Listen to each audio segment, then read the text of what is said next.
Before the recent lockdowns around the world, we led hectic lives with long commutes and not enough time to spend with our families and friends. Traffic polluted our air and smog blanketed our skylines. What if it could be different? What if we could create a new normal where we reclaim our time, our health and well-being, and our communities? This is the idea behind the 15-minute city, a growing movement to make our lives in cities more convenient, less stressful, and more sustainable. A 15-minute city is one where everything we need is... All right, Glenn, stop scaring our audience. Where's that from? This is the new normal, build back better. This is from 2 years ago, by the way. This is nothing new. By the way, brothers and sisters, hello, how you doing? And, gotta click your likes, leave your comments, subscribe. And if you don't subscribe, it's on you, right? But, the gratitude takes you the long way. And by clicking subscribe, you're being grateful. And we're grateful for you watching the show. Glenn, 15-minute cities. What do you know about 15-minute cities? Quick overview. Just listening to that, obviously they had AI 2 years ago because that sounded like an Asian AI. You heard the words and the way it was pronounced and everything. So I don't know. Maybe it's Asian AI that's hacked and hijacked something, and we're trying to be shown how to grow our cities here in North America. Well, I don't know if it's hijacked or outsourced. I don't know. That could be it too. All right. Well, we have this nice Canadian lady that she puts in her 2 cents into the subject matter. 15-minute city bullshit. All in the name of convenience, though, of course, right? They just want to provide amenities to us consumers. And that's exactly how they get us all to adopt this, because they sell it to us in the name of convenience. Now, our dishonorable Prime Minister, Justin Trudeau, has recently gone public and said that several provinces have signed on in principle to the new digital identity thing here in Canada. And then you bring in CBDCs, the central bank digital currency. Tie all that together. And that sets up the infrastructure for a Chinese-style social credit score here in Canada. I don't know if you've noticed, but there's been a lot of widely publicized environmental disasters as of late. And the climate gods are just itching to implement their new plan to lock us all down in the name of climate change. It doesn't sound too far-fetched, is it? Oh, you crazy. But they, all of this stuff we were screaming about, when the whole pandemic happened. It's like, oh, watch, this is the next step. This is the next step. This is the next step.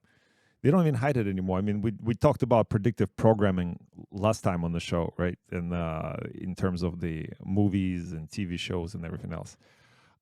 And now, you have this. They don't even hide it. 2 years ago, they told you, we're going to implement 15-minute cities for your convenience and you will save the planet. It's just like, it reminds me of the story, get a shot, you will save your overweight or elderly immunocompromised neighbor, right? Sounds absolutely the same. Anyway, to me. Yeah, it's like they make it sound too good to be true, Usually it's not. It's like, be careful, it's dressing up a big, huge thorn bush just with one rose. By the way, it's not just implemented here in Canada. It's everywhere, and people protested it everywhere. And I watched the video the other day where they did implement some kind of roadblock for people trying to avoid that particular way. And every car that went by somehow removed that block. They burned it, they stole it, they replaced it, they misplaced it. I guess the regular everyday people, by regular everyday people, I mean non-governmental entities, still have, thank God, they have common sense and understand what's happening. By the way, this climate change conspiracy, because they started with global warming, remember? Then they're like, okay, it doesn't really work out because it's kind of coldest we've ever been. So, okay, it's climate change. And then it's like, well, and it's people's fault and everything else. And it's like, well, they are not that far off. Again, another fable that, we tell everyone, at least in my circle, it's like, well, did you look up in the sky? It looks like chemtrails. What do you know about chemtrails, Glenn? Oh, they've been talking about this for a while as another means of controlling the weather or the temperature in micro areas. Because some places they say that it goes too hot too fast compared to others. So this is along the same thing as the HARP weather weapon system too. And they don't hide it. Like, chemtrails could be, other word is cloud seeding. And okay, this is in the mainstream. This is not conspiracy theorists. Listen to this. Naturally occurring conditions and trying to make the storm, again, more efficient from a water supply perspective. It's called cloud seeding, and as futuristic as it sounds, it's been around since the 1940s. Today, states, utility companies, and ski resorts alike pay companies like Weather Modification International significant money to seed storm clouds and increase snowfall in the drought-ridden American West and worldwide. Our current project is Glenn, Weather Modification International. Messing with Mother Nature. Good luck. All right, let's keep watching. is about $4 million a year. We're very well supported. We have a lot of local stakeholders that are investing in it. Until recently, the evidence for cloud seeding's efficacy was murky, but research has finally shown unequivocally that it works, and there's been no evidence to show that. Dude, he was wearing some sort of mask. So is everybody during this scamdemic. What I'm saying is, it's not like, okay, it can't do nothing for you. This is like, it's totally safe and effective. Like, look at me, I'm handling the chemicals. Oh yeah, let me put my mask on. They look like pretty elaborate mask with some kind of respiratory device on it. That the seeding agent, silver iodide, is harmful at the current level that it's used. Blustered says that Idaho Power sees an 11 or 12% increase in snowpack in. Did you see how quickly she went over silver iodide? It's not harmful in the current levels it used. How do you know what levels it really actually used? That's probably an experiment too. Welcome to the world of guinea pigs. Yeah, and remember the show we did on the MK Ultra and how they experiment? How do we know what they actually, are they living up to those quantities? Or like, okay, let's see how much we can spray them before they all die. Oh, sorry. And they've done this many times. The Skiki experience, all that stuff. Or they probably took a page from the pharmaceuticals. What they do is they hide the negative, the problems caused from it, and just focus on the few benefits that these drugs might give. Might. Yeah. Well, the benefits though to who? Like the bank accounts, the company bank accounts. Okay, let's keep watching this. It's crazy. In some areas that it seeds. While Karkit says Turloc's program results in about 60 to 90,000 extra acre-feet of water every year. While it's no cure for the West's historic drought, dozens of cloud seeding programs across the country are ramping up right now as winter gets underway.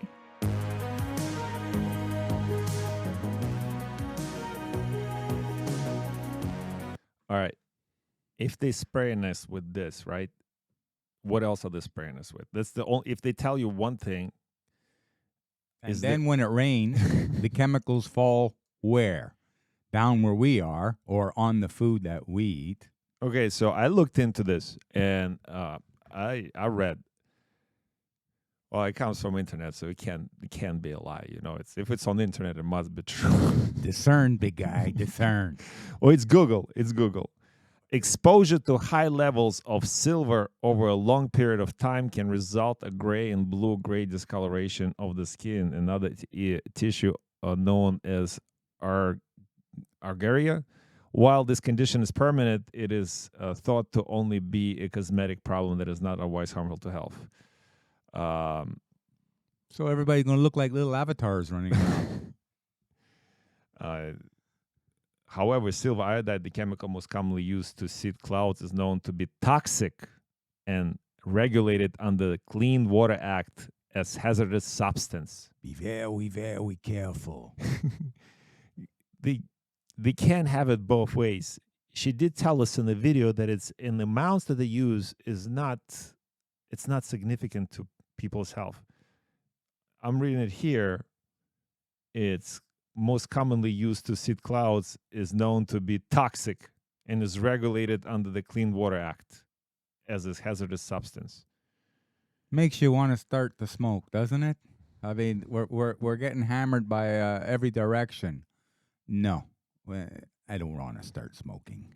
No. But the thing is, like, we have the well, I don't, not in Montreal we do, but they put fluoride in your water. In your bottled water, there's fluoride almost everywhere. But most jurisdictions have fluoride in the drinking water or your sewer water. You know, God knows what you put when you buy your food and whatever you eat. Now you have the mRNA vaccines going into your food stock, even if you haven't received the jab, you probably consumed it somehow. And now you also got a confirmation here on this show, but it started with MSNBC. They tell you, oh yeah, cloud sitting is harmless, but right away you read what a silver iodide does. Well, it's hazardous substance, but it's harmless. It sounds like Justin Trudeau speaking out of both sides of his mouth.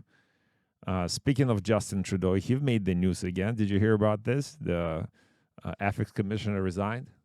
That's the interim ethics commissioner, right? Because the real ethics commissioner has already resigned, so he's just in there temporarily.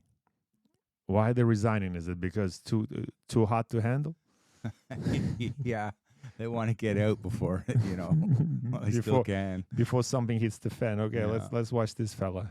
Now, during question period, we learned the news that the ethics commissioner has resigned. Now, this is, of course, the right thing to do.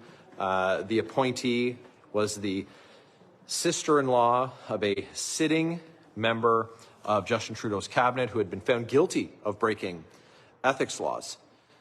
But Nothing to see here. the office of the ethics commissioner in a position where they're now unable to fulfill all of the responsibilities that they have. There are functions of that office that can only be discharged by the actual ethics commissioner. A normal day in government for Justin Trudeau. Resigned. We don't have a functioning commissioner's office. It's paralyzed. And it's paralyzed because of the politicization of this role by Justin Trudeau and his cabinet. And Canadians need to be able to have confidence that these independent officers of Parliament, like our ethics commissioner, are there to keep an eye on things so that when complaints are made about the type of thing that, well, frankly, saw this prime minister twice found guilty of breaking our ethics. Yeah, he's talking about checks and balances and being impartial and all that stuff and not corrupt. And it's impossible, isn't it? He's talking about our prime minister again, JT. He's just incredible. This guy, I mean, but this is the Western way of life. We need to protect Western democracy in Ukraine because, Ukraine isn't corrupt and so is Canada. And we're just so cool here. Like this is the way to do things. And every time I turn on the news, it's not we're trying to pick on Justin Trudeau every day. He just presents himself. Look, this is not our videos. We just don't shoot the messenger, right? What's going on with our country? Why in France, I do not promote violence, by the way, brothers and sisters, but in France, people had enough with Macron. They have been protesting, and they've been protesting pretty actively. Here, people are. Is it because it's too cold, Glenn? No, people have had enough. There's the public workers, the biggest public union in Canada, is now going on strike. That's the PSAC, Public Service of the Alliance of Canada, and that's 170,000 people. Also, they're looking for 12%, minimum 12% raise in income over the next 3 years. Some of them are looking for well over 20% increase in the next 3 years. He's in a pickle, Mr. Justin Trudeau, because the opposition parties won't support him if he makes a mandate for the people to go back to work. Okay, so that'll trigger an election, and they say that they don't have enough money to pay these people, but they have enough money to send to Ukraine. Oh, and by the way, they just made a deal with Volkswagen Canada, $13 billion over the next 10 years to make cars in Ontario. So they don't have enough money to pay the people, but they have enough money to pay other countries. They have enough money to pay corporations with corporate welfare.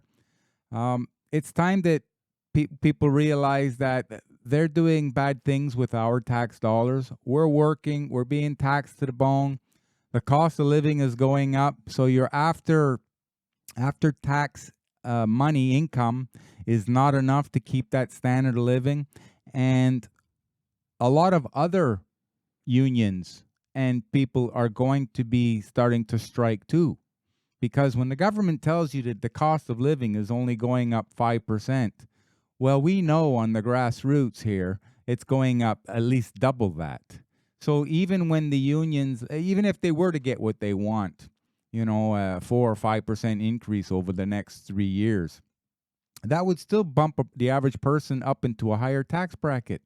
So they're not going to be, I mean, they're still losing. They're just trying to lose less. That's the predicament that we're in right now. But I'm glad you mentioned the Ukraine thing. I mean, we do have $1 billion of actual cash money that were printed, send it there. Why can't we reinvest into economy?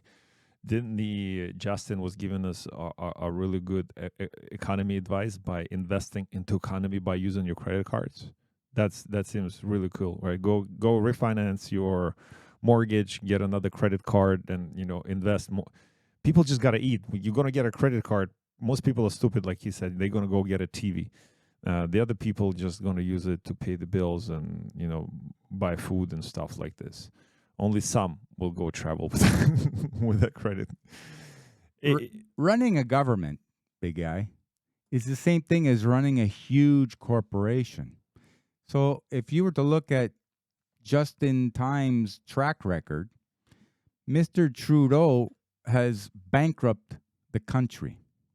There's very little way out of this, and all debts must be paid off. Therefore, they're going to have to hyperinflate the dollar to pay off all this debt with devalued fiat dollars. What is our hope?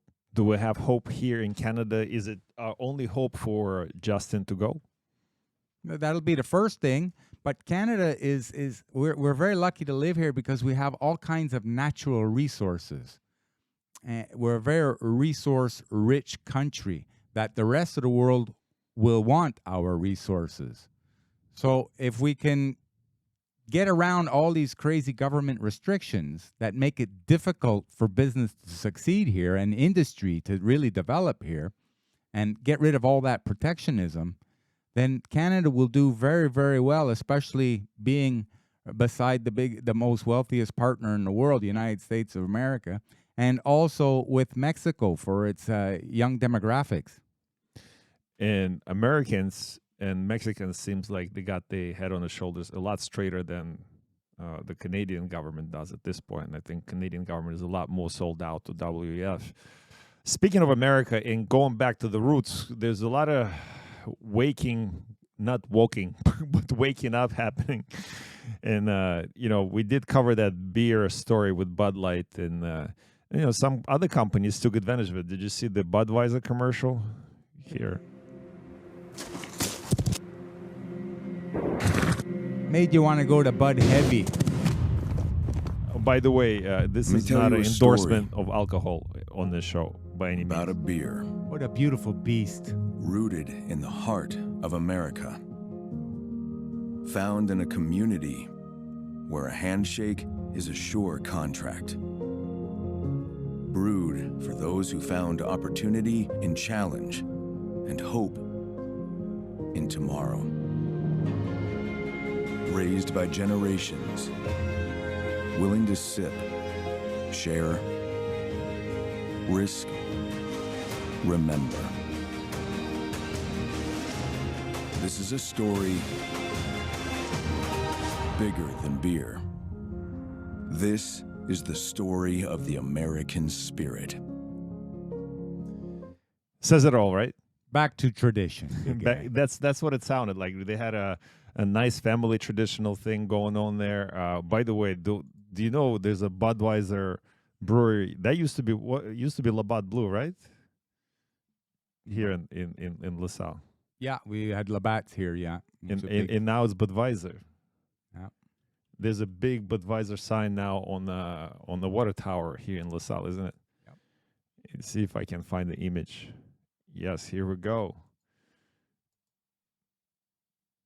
If I can, yep. That's just down the street from us. Labatt breathes new life into the old Seagram Tower. Yeah, that's used to be a Seagram factory. Remember when the wind blew this way? Depending which way it blew, if it blew from down south, it smelled like farms. If it blew from down kind of west, it smelled like Seagrams. The hops. The hops, yeah. And then there wasn't there Kraft, right? And then the Kraft factory. They're big industry, yeah. Kraft in LaSalle. That was big. That was big. That always smelled like chocolate or something like this. Cocoa. Yeah, LaSalle used to smell funny. It doesn't smell like this anymore. LaSalle is a much better place. What else we got on the news, Glenn? Okay. Counter to the Budweiser. This is how, the whole thing with Bud Light, right? They did try to recover. So they put out billboards, LOL crybabies, like, oh, it was just a harmless joke. Don't, why are you so soft? It's like nobody was able to flag this in a big corporation, Anheuser-Busch, to have a transgender guy pushing beer. I mean, how absolute opposite of traditional can you get? Well, everything's by design, as we keep saying here. Use your discernment, because if it smells like rabbit, then it's probably going down the rabbit hole. That's what it is. It's and we here traveling down the rabbit hole, and we believe it's all controlled demolition of the Western world, controlled demolition of the middle class, controlled demolition of the freedom-loving Americans and Canadians and Westerners in general, and some kind of shift is happening. And it's, again, like the 15-minute cities is a perfect example of that. And the lockdowns and all this, electronic IDs and agenda ideologies and all that crazy. And all of that is bringing down again, it's not a conspiracy. Look at the economy, Glenn, right? What's happening with the dollar? And look at what BRICS, de-dollarization push gaining momentum in Jakarta. So the economic bloc of developing nations has been working on establishing a new reserve currency. And that's one of the ways that we can see that what I just said is not a fable. It is really happening. The Western world is not as it used to be. It's losing its power. Yeah, a lot of countries seem to be hedging their financial bets on another currency system. So the American dollar is not going to go away, mind you. It will change. It'll lose a lot of value. It'll do this, it'll do that. But it's still going to be one of the biggies in the world. I mean, but the new one that's coming up is also, it's being supported by a lot of countries. So in other words, America just won't have the hegemony of the American dollar anymore, or the petrodollar. And that's going to be a little inflationary for America too. So the people, the other countries are doing what they believe will be better to protect them in case there's a problem with one currency system. Indonesia is following the lead of the BRICS group in its policy of shifting away from the US dollar in trade and financial transactions, according to country's central bank. Jakarta has introduced transactions in the local currency to settle cross-border trades. The portal Sindo News has reported, citing Bank of Indonesia Governor Peri Warjio. That's, sorry if I definitely didn't pronounce it correctly. So it's happening, Glenn. It's happening across the world that people stop relying on the. Is it really just maybe a safety mechanism? Like they don't want them to happen. What happened to Russia in terms of sanctions, and like they're being proactive. Yeah, the Anglo-American Empire were using their military might to protect their dollar, force all the other countries in the world to use dollars to buy energy. And then when countries were rebelling a little bit, they would put sanctions on them, or wars on them, or this or that. But that's not working anymore because there's a big alliance. So it looks like the whole globalization project is imploding, and we're going into regionalization. Centralization of everything is no good. We see it all the time. You have to have microeconomies working in tandem with each other. So sanctions had a dual purpose. For specifically, okay, we use Russia as an example. So the most sanctioned country in the world, and currently, and right now, because of that, they had to go and reinvent the industries. Like McDonald's left, so okay, so they took all the assets and they renamed the restaurant, and it was it was functioning on 99.9% of the resources of inland, but they were sending all the profits back to America or whatever, whatever the corporate office is. Right? I don't even know if it's there anymore.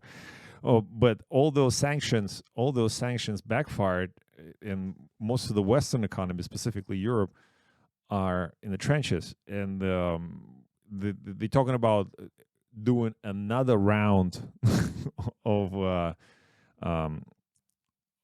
sanctions, but it worked out for Russia at the end anyway, because they were able to focus on internal industries. And you're like, well, you can only stay enclosed for so long, but they're not. Again, we have the BRICS, we have the Asian markets, we have South American markets, we have Africa, and they're all up and coming. And those are the markets that are developing, and other countries actually investing into those markets. Nobody's investing into United States. Nobody's investing into Europe. And they will when Trump comes back, or somebody like Trump. They'll invest in Canada, or Canadians will invest in Canada too. North Americans will invest heavily in North America once we get rid of the Liberal government in Canada too.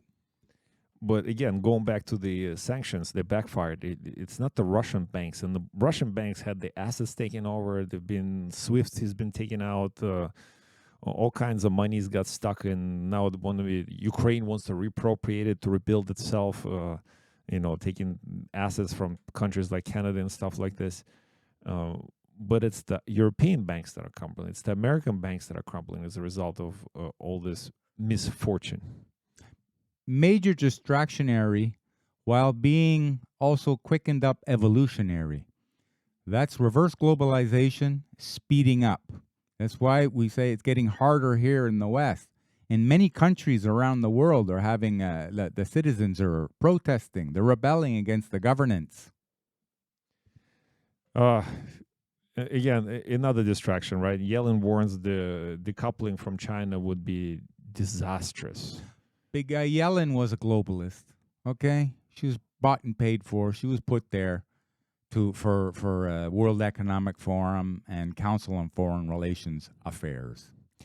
Well, what she says is Treasury, she's the Treasury Secretary, right?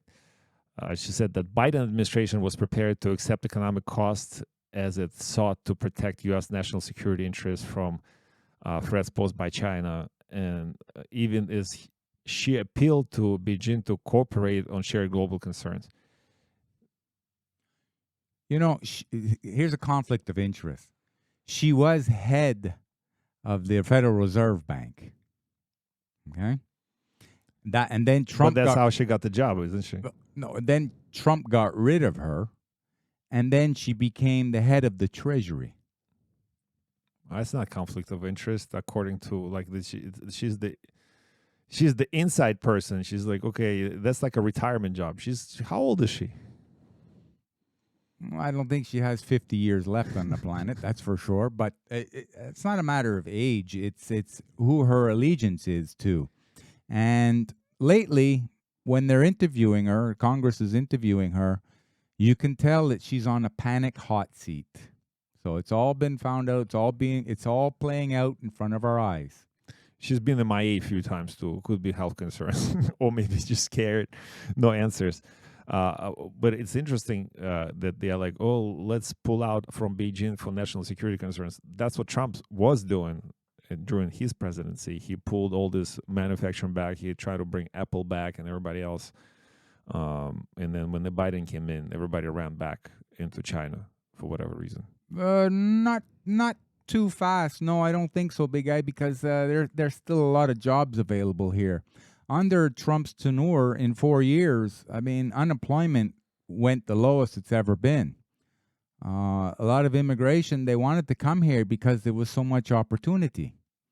But because of Biden, it's only been a little over 2 years, everything is going to slow down exponentially.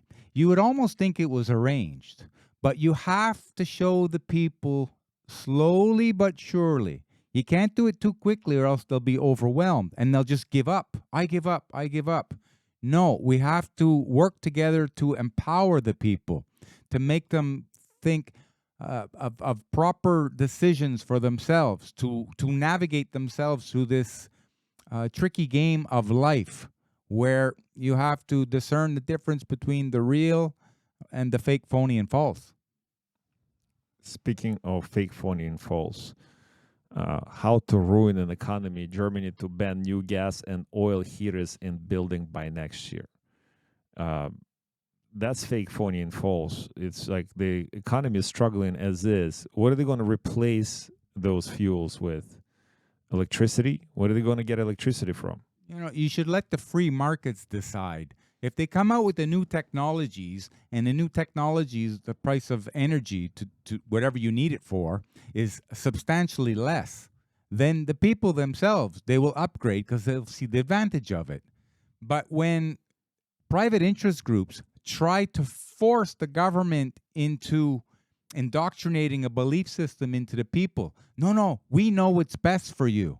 No, the free markets by the people, for the people, know what's best for them.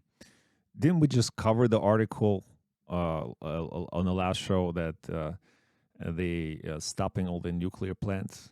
They stopped getting the uranium from Russia and whatever issues they had with running the nuke plants. So what are they going to get the electricity to heat up the coal plants? Yeah, I don't know, but like energies dictate your economy. They run everything. You see what happens when you have no electricity for a couple of days. Everything goes to a shutdown. Nobody knows what to do. Life gets all of a sudden a little bit difficult. Anxiety levels shoot up over little things like, oh, I won't be able to charge my phone. You know, I can't play my video games. That's little stuff. It also affects transportation, affects your grocery shopping, affects your, you know, like you said, entertainment, affects everything. So can you imagine if everything was just by electricity? Well, look, it is another example of that. In Germany, again, strikes bring Germany to standstill with railways and 4 airports paralyzed. So there are strikes everywhere. People are unhappy everywhere for whatever reason. An 8-hour strike brought Germany railway to standstill on Friday morning, while walkouts also were underway in 4 major German airports over parallel pay dispute. Rail Workers Union called for members to walk out between 3 a.m. and 11 a.m. Germany main train operator, state-owned Deutsche Bahn, announced shortly after that call Wednesday that it was canceling long-distance services. Says it needs to step up pressure on employers as it seeks in inflation-busting pay raise. Like it's the same story everywhere. It's not just Canada, is it, Glenn? Yeah, it's all countries. Like this is a rebellion, okay? But rebellion has like a bad connotation.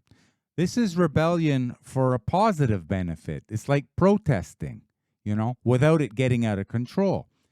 Within the confines of the law, this creates change, necessary change. It holds government accountable to the people, the way it should always be. But when the people become entertained, a little bit lethargic, you know, everything's so easy for so long, governments soon take advantage of that. Okay, so if I'm cynical about this subject, then I'll tell you, what if it's one of the ways will government use that to its advantage and say, look, is just a bigger argument for 15-minute cities. You don't need to go anywhere. Why do you need a train? Why do you need a plane? Just stay within your city. Like, you know, so if the trains go on strike, who cares? You have everything within 15 minutes of your city. Why do you need to go? Live free or die, big guy. No, that's how I feel too. But that's what I'm saying. This could be used for that is information.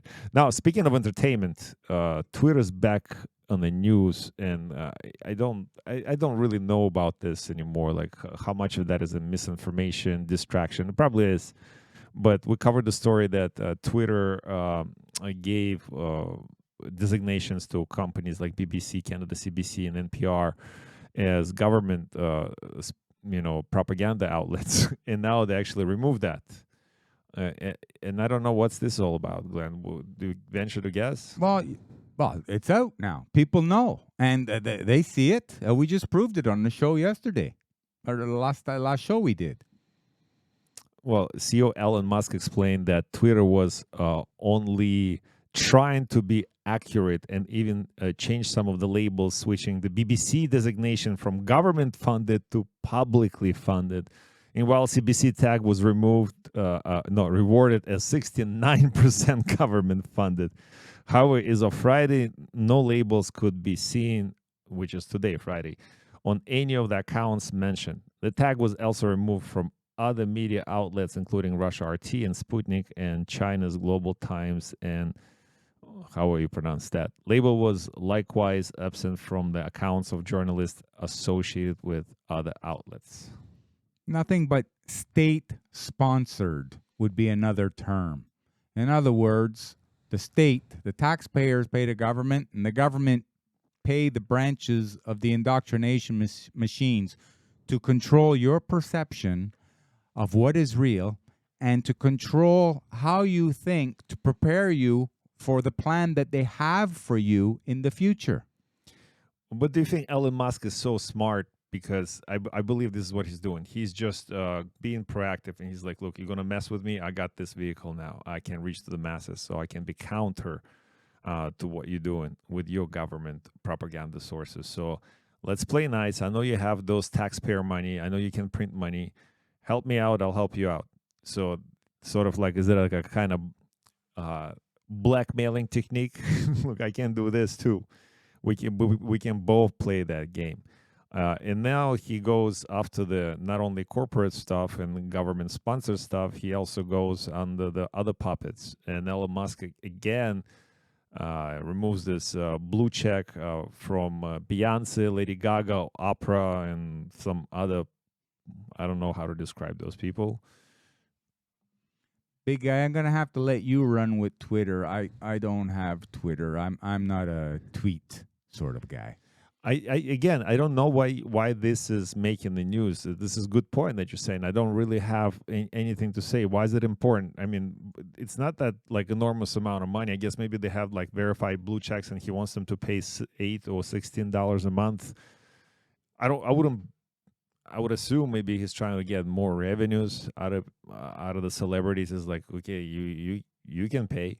I don't know. That's the simplest explanation that I have. Being on the outside looking in, so I have more of a macro point of view about this. I just don't like. I believe in free speech. Leave it up to the individual to discern what is real and what is fake. That empowers the individual. But if you leave it up to the corporations to say, okay, we have to verify if this is true, what this person said. Oh, we're taking this down because this wasn't true. But that's not the way it's supposed to be. That's not freedom. Okay? Or they're worried about hurting people's feelings, Like, never mind your feelings. Suck it up, buttercup. Toughen up a little bit, okay?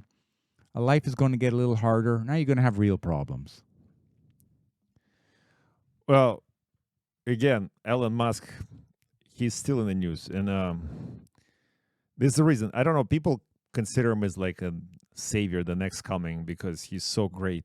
He's flying into space. He's building the electric cars. He's into this whole new technology. And he bought Twitter, and he exposing all this Twitter files and corruption. And he's finally letting people... Although, by the way, not everybody has been back on the Twitter. So, the people that have been banned and removed, not everybody has made a comeback yet, from what I understand. But this, I remember the interview from a few days ago. We covered it with Tucker Carlson. He talked heavily about AI and how it can run away. And basically, he described possibility of Skynet, which is, Terminator / Matrix, etc. But now he wants to start an AI company himself. And that makes total sense, because I think one of the reasons why he bought Twitter so he can have access to all this data, because Twitter is an enormous data bank of things that happening right this second, because people constantly sharing and posting things. So you have information linking to this one portal from all over the world. And also he is developing the technology, this transhuman technology, where implanting computer chips into people's brains, right? He started with the chimps, and monkeys or whatever. I don't know exactly what they're doing now, but that makes total sense that he would have his hands on AI. A lot of people say that he is a robot himself, and maybe he may be even AI himself. I don't know, Glenn.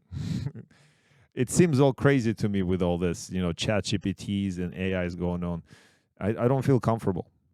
I don't blame you. But if he really is a good, really good person sent to us, then hopefully he wants to get into the AI field as a way of controlling all other forms of AI if they're going to be used for bad reasons against humanity. Like having nuclear energy is a good thing. Using nuclear weapons to enforce your control on another country and killing a whole bunch of people, that's a bad usage of something that was intended to be good. So this AI thing could be another form. It's the same thing. You have the good and the bad. So maybe he's going to have one that has the checks and balances in place that regulates the other ones. And if they step out of line a little bit, maybe his or somebody else's will be a form to shut that one down, just in case, for the betterment and protection of humanity. There was a movie, I forgot it. I gotta bring it up. I'm gonna look for it. But it's a black and white movie a long time ago. It was about the doomsday that Russians, the Soviets at the time, they built the safety mechanism. So if Americans would cross the line, no matter what happens, it will guarantee kaput for everyone. It'll be over for everyone. The nukes will go off regardless if there was anyone to push the button or not. And computer became sentient, and they decided to blow up the planet anyway, because it's like, oh, I see that a human's no longer good for themselves or the planet, so I'll get rid of it. So they wrote things about Skynet. I gotta pull up this movie. I forgot what the name of it. If listeners, if you know what I'm talking about, put it in the comments. But we have a story here. Speaking of AI becomes sentient, Google, right? What's the Google's AI? Bard? BARD. Staff warned Google about Bard AI dangerous. Thousands of Google employees tried to warn company that AI chatbot. And remember, we covered the story a few days ago that somebody committed suicide. The wife complained and she's suing somebody. Yeah. And it's not just pathological liar, they're referring to Bart, but potentially a murderer offering advice that could lead to death. Bloomberg reporter on Wednesday, 18 current and former Google staff who spoke to the outlet added that company did not listen. One employee claimed that informed Google management that Bart's tips on scuba diving would likely result in serious injury or death, while another said a description of how to land the plane would almost certainly result in a crash. A third employee is in the note that was seen by 7,000 Google users, described Bart as worse than useless and begged the company not to launch it. Others called it AI cringeworthy. Now, that could be maybe a paid-for article, so that I'm not sure really if that's the true story or not. But it seems like, based on other stories that were covered here, that's not that far off, is it, Glenn? No, it looks like they're fighting for supremacy. So, if you own a company, a lot of people believe that for your company to profit, you have to make the other companies look bad. But I believe you make the other companies look not as good as yours is because you're focusing on your company all the time, and you just make yours better. Well, it's a perfect example, like politicians when they do debate each other, instead of saying like, "This is what I'll do," is they usually focus like, "No, this guy is bad." No, I don't care about this guy. Tell me, why would I vote for you? Why are you representing my interests? Are you representing my values? No, no, no. It's not about me. It's this other guy. He's horrible. He's really bad. He's the worst. And don't worry about me. I'll be better. Speaking of fighting, no show can do without mentioning Ukraine, because it's not because we really love this conflict, but you can't avoid it. It's on the news everywhere. And, the Nord Stream made it back into the news, and sophisticated naval forces bombed Nord Stream. Danish Navy veteran apparently had his 2 cents to say about this. And Yeah, they use water drones now. A long time ago, we had heard about they used to strap bombs to train the dolphins. that's true. That was an actual program. Dolphins and sea lions. That's right. So now they say, okay, well, we don't have to train the dolphin. We just have the AI, the bot controlled drone. Whoever sabotaged the Nord Stream pipelines likely had access to fast-moving underwater drones. One of the Denmark's most experienced Navy divers told Bloomberg on Thursday NATO forces trained with those unmanned underwater vehicles near the blast site prior to the explosion. Remember, like when we had Yanai on the show, he was telling us how, like, oh, look, they had some kind of, before the Temple on the Mount, or the mosque, right? Before they had this event going on a few weeks ago with the hostages and all that, they sort of did the test trial kind of thing going on. Isn't it like they always do that before COVID? They did the scenario. They did the scenarios. They always do that. They always try things. It's a simple practice run. Yeah. Practice makes perfect. To see how people react, to see how everything's in place. Just a gauge. Well, what do you think about this? Is Ukraine ever going to make it to NATO after what's going to... Actually, is Ukraine going to exist after everything that's happening now?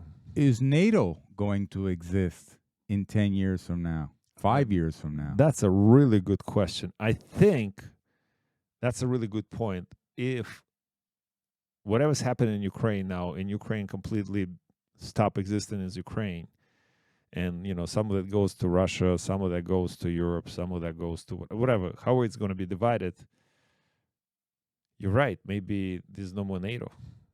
Because right now this useless article says all NATO allies agreed that Ukraine will join alliance, says Secretary General. Well, first of all, I don't believe that. They couldn't even agree on people like Swiss and Finland. The Turkey just said no.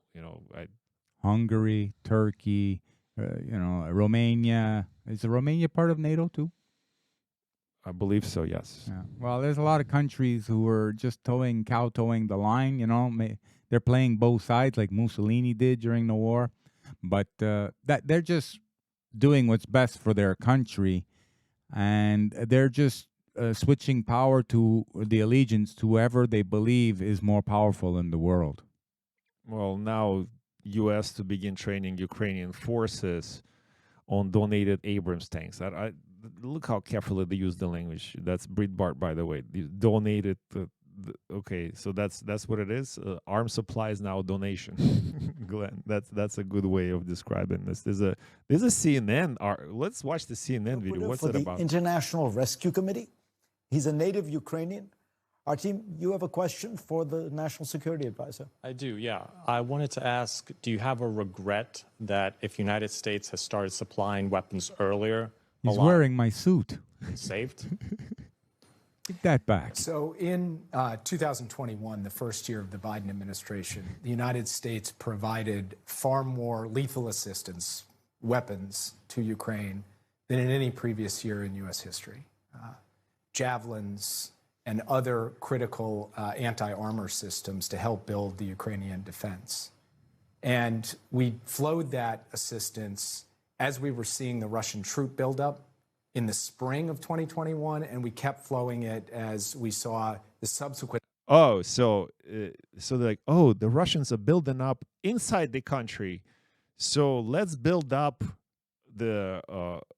American weapons outside of our country in Ukraine.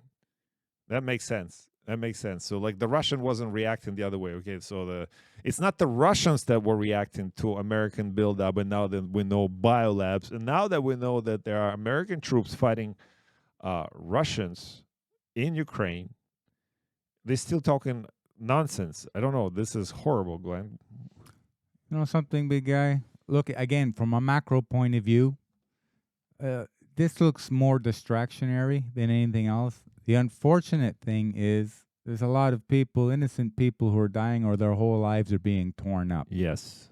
Okay? That is the bottom line that we have empathy for. These rich people are starting the wars, but the poor people are suffering from them. I don't even want to see the rest of this video. Do you want to see the rest of this video? What's next? Oh yeah, good. I felt that way. Straight. Oh, well, let's get to the comedy. I guess let's get some entertainment news. Oh yeah, let's watch this. Let's watch this. Glenn. Okay, I know you like who this? Okay, Lizzo. Bitch. What? I just finished showering and doing my little routine, and you know what I realized? I am fucking gorgeous. I am the beauty standard. Okay, that's the beauty standard, by the way. That's the same person. She puts in Lizzo. Let me tell you. First of all, I don't know who that is. I don't know who that is. And I'm being honest. It's like a hip hop star. I don't know. It's a hip hop star. Do the people see this yeah, right that's, now? that's right now. Yeah, that's right now on the screen. Yeah. That looks like you're using a string to tie up a water buffalo. What? I mean, okay. I mean, maybe some people are into it. Really? Really? No, okay. You have a little bit of a weight problem, which is probably going to affect your health. It's good that she has confidence. Okay, let's focus on the positive. That's fake confidence, okay? Now, what you should do is, put a little bit of clothes on. Okay, maybe start that new Ozempic Wegovy drug. Oh, yes, that's a good advice. Okay, start with that. And she has a lot of money, so she should be able to afford a trainer, and a nutritionist, and people to cook the right food for her. You don't have to be all fake and say, "Oh, I love being like this." That's not true. A lot of Hollywood lately went skinny. That's stress. They're not eating at all, or they're on drugs. They're stuck. Or it's what do they call the immune deficiency disorders, right? This is what's going on today. It's like transgender. It's the same thing. You have guys who think that they're girls, girls who think that they're guys, and they want to force us, to think like they think, and not only accept it, but to embrace it. It's a false sense of reality, I use the term like Cracker Jack, but then there's Jack. So I said, okay, Cracker Jane. Okay. No, that's gender also. I want to be gender neutral. I'll just say they're a little bit crackers. Okay. Or a lot of bit crackers. Okay, with that. Thanks for the break. That's not a diet cracker either. By the way, not everybody feels the same way as you and me regarding the subject. But we were not body shaming her or fat shaming her. We were actually genuinely concerned for her mental and physical health, and for the mental and physical health of all of our brothers and sisters who don't buy into this or confused about those mixed messages. Discern. Healthy is healthy. Overweight is overweight. There's no other ways around it. You don't need to be in a tip-top shape all the time. You don't need to have, to be cut and pumped and all this other stuff and super skinny. You don't need to be all this, but you need to be healthy. And overweight isn't healthy. Champ, you know what? I think they use her because she's well known. So they use her as a form of indoctrination for neoliberalism. In other words, anything goes. Look at me, I'm the greatest. 380 pounds, and I'm so beautiful in this and that. What? Come on. Do what's better for you, sweetie. Well, I identify as a giraffe. Then that's it. Refer to me as a, I don't know. Well, how would you refer to a giraffe? How would you address it? I don't know. Okay, but there are outlets that would support that, and everything. We're gonna quote Trump again. Everything everything woke goes to, where? Broke. Yeah, broke. Or he used the other word, but BuzzFeed is done, right? You remember that publication, BuzzFeed? You ever watched any of that stuff? I know you didn't.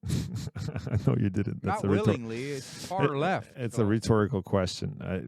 But they are done. Their shares went down from like $9.61 in December of 2021 to 75 cents. Yeah, that's a hit. So they're officially broke and disbanded. And by the way,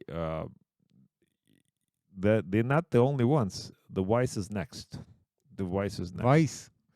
So the good thing about this is that, Glenn, that organizations like you and me, the Alex Says Show and Glenn Zone and all that, we are up and coming and we're rising because we're speaking our truth, but we're not trying to mislead with anything. We're not trying to tell you buy into our ideology or our philosophy. Don't take our word for it. Use discernment.